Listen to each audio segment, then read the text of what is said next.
kan qubanutti qabu malee kan qubanu qabu hin jiru beektaa. Hunduu qubanutti qaba garuu qubanuu hin qabu.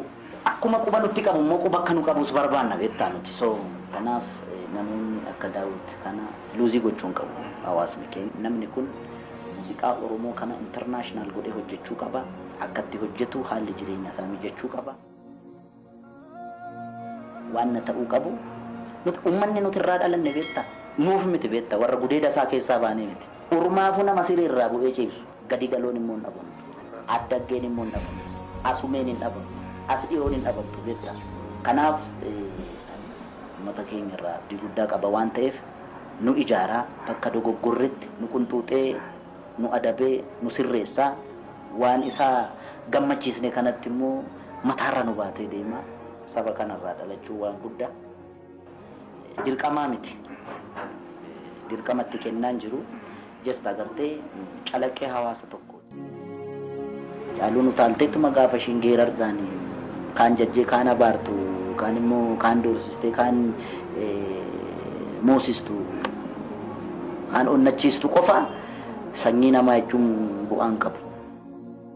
ያለውን የሰጠን ፉጋ ይባልም ጀቴ ወሬ ወይ ማላን ሻሉ ወይ ማላን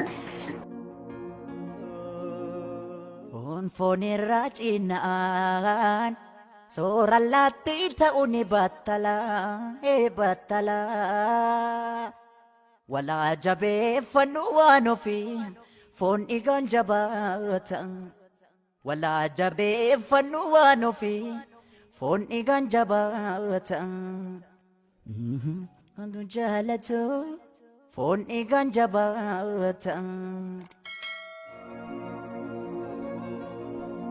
Dave Daawit Taaddasan almost waggaa 6-7 ol beekna.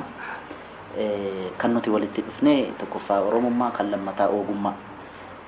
So karaa ogummaa isaatii nama mudaa tokko hin qabne nama uumamaan uumamni dandeettii gahaa isa badhaaste dandeettii isaa kana ana qofa osoo hin ta'in warreen na caala muuziqaa keessa turanii fi namoonni na caala muuziqaa beekan seeraan waa'ee dandeettii isaanii na caala ibsuu danda'u jedhee yaada. Daawit